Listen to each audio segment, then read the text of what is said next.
So welcome guys, today I am going to show you how to connect the Android with the Microsoft SQL Server, which will be used as a server-side database.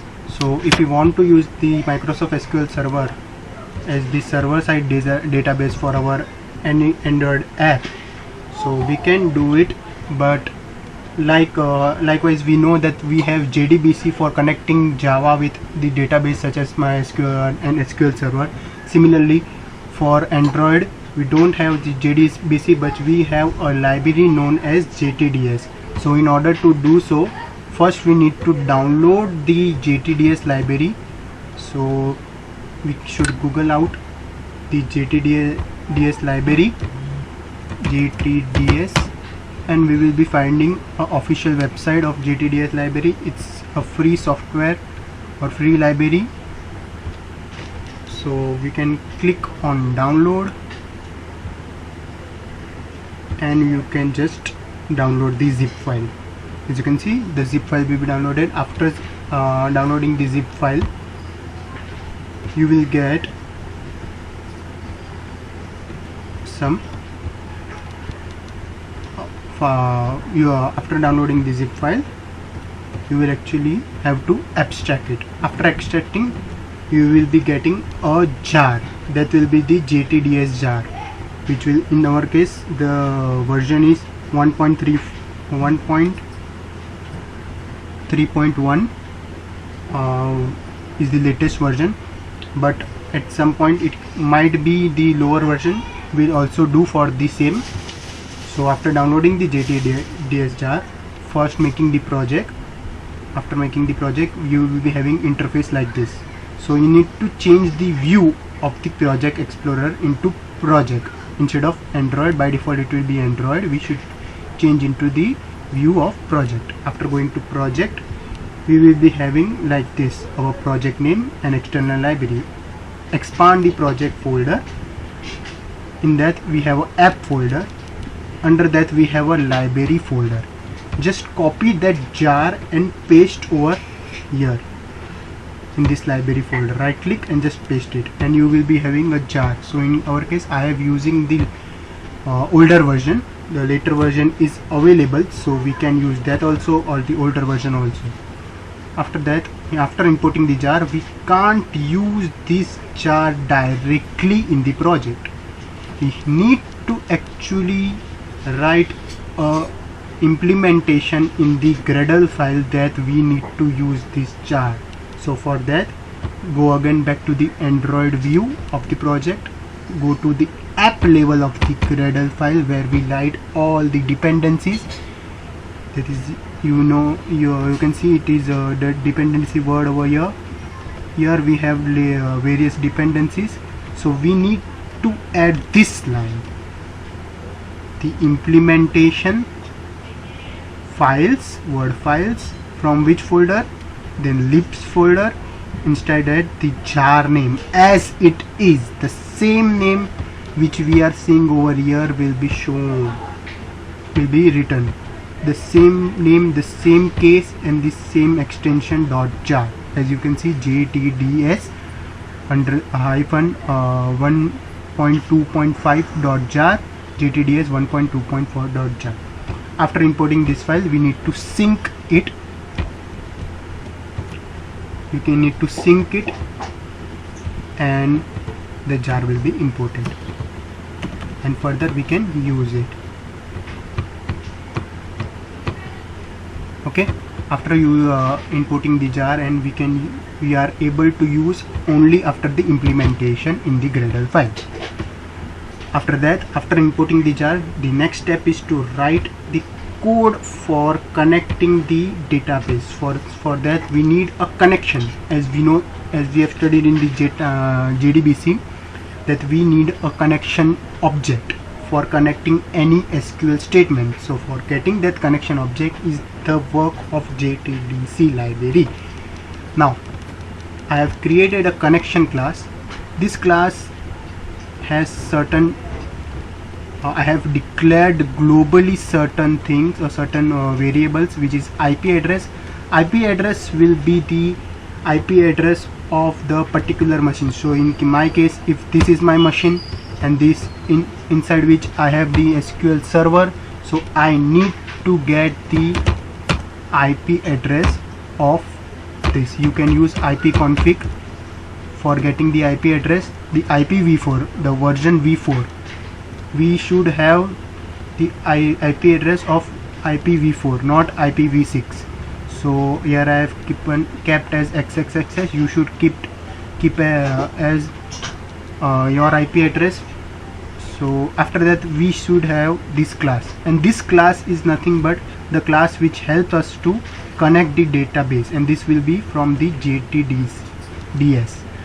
So every time when the class is called, it will look for this class is available in the library. Yes, it will be available because it is synced by the Gradle file, so it is included in the project.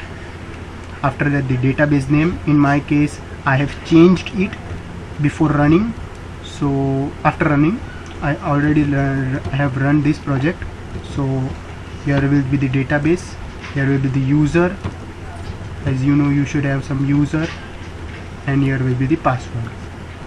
After that, this is nothing but a new API. So for new API we are using this file, so we need to provide a new API as a super link. Now this is nothing but making the process of connection as a thread safe.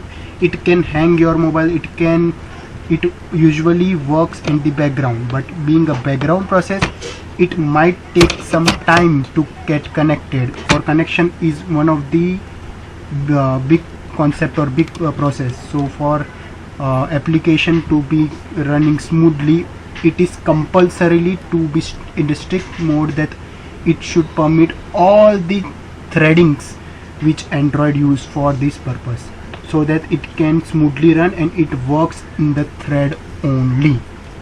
Now that after that I am using the connection class, instantiated as null. After that I am using a string which is nothing but my connection URL. First I am using the class, I am registering the class as the normal JDBC. The class name is coming from this variable, and I am passing that variable in the for class parameter. After that I am making a connection URL. This is nothing but a normal JDBC URL, the JDBC and colon JTDS. Now we should specify the library name also. So JTDS SQL server / IP address, which we used to keep as localhost in our normal practice, but in this case we have the APK in the mobile, so we have to provide the IP address. The database name equal to database, the username, password and semicolon. After that we have to get the connection using the driver manager. This is nothing but a normal JDBC code. After getting the connection, if there is some error in this line, the connection will remain null, or if not, and the error will be shown in the logcat, or if not, then it will return the connection, or connection will be, if error, then connection will return as null. After that we are doing this process in this for this demo. I'm just taking a simple UI of, this is the XML file I just designed, a simple text box which takes the username and checks whether the username exists or not. If exists, then it will return the ID. So I have a table over here already created. The usernames are this and the IDs are this. If the username exists, it will return the ID also. If not, then it will say the username has not exist, does not found or does not exist. Now for the same, I have created this code on click, simple. I will do it in a async task. So basically fetching the data is again a big task or a heavy process. So for that the application might hang, or the Android doesn't allow such process to be occurred in the main thread. So for that heavy process we use async task. So this is normal class. I have extended and changed into async task using extending the async task, which has three methods, basic three methods. and a param and a constructor. Constructor initialize the content and the name of the user. In the before starting the process on pre-execute, I am creating a process bar which will just show on wait before, which will be show the message of please wait and process symbol, and it will be continue starting unless this whole process ends, and at the end on execution complete it will first close the end the process bar, that is the message of please wait, and a simple message will be written, and inside the background process, which will be the nothing but we are getting the connection class using this method. So connection class, this is nothing but a parameter, this is nothing but object, and I am calling this method which is nothing but connection method. This method, this, it will return me a connection object, and that connection object will be stored into the connection class connection object. After that we have normal JDBC query statement, select star from where username equal to name. If name exists, then the message will be username this exist with the ID, and the ID will be returned. Else if username not exist, the user not found with username and the username which we have entered, and if any error, that then error will be written. So this is a global string which will be stored in any of these three conditions, either it will be exist or not or error. Any of this, some of the text will be stored, any of the three result is stored in this res variable, and after post execution this res variable will be shown, the text inside the res will be shown is in the form of prompt, a normal dialog, alert dialog, simple alert dialog. So when we run this, I have already run this, I am using it, so I am typing here Alexander 2311. So let me check, yes it exists Alexander 2311, but yes, so shows me the ID. If I keep Alexander 23.1, which is not a valid ID, which is not in existence, then it will show that there is no such username found. So as you can see, this creates the connectivity between the Android and the SQL server, and this is how the code will work. And last and foremost, after writing this whole code up, for this whole thing to occur, or this whole connectivity to be done, we required a permission from the mobile, which is nothing but to use internet. So there will be an permission of using internet, so which will be registered in the manifest, and you can see I have kept this permission, asking this registered this permission in the manifest file. This is nothing but permission.android.permission.internet permission name, and after that I can use this. Okay, so for this code is already uploaded on the GitHub, so you can visit it if you want. github.com/vaibhavmojitra. Okay, GitHub. Okay, after that you have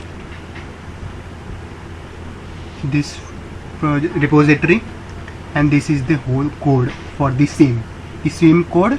Just if you want, you can clone it out and download and use it and understand it.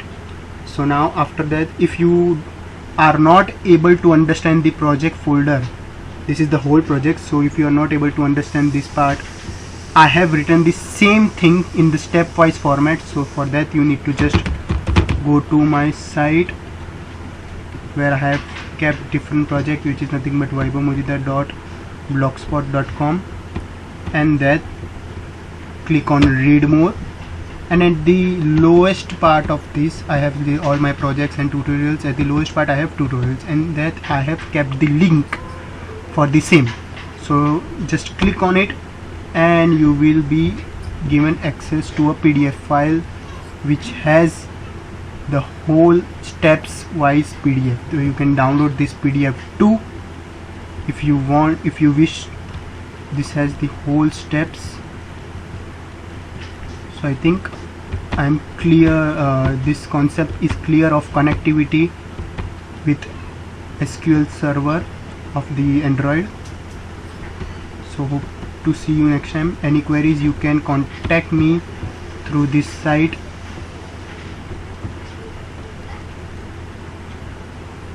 My socials are given on this site, so you can contact me for any queries. And further, if any query, you can contact me.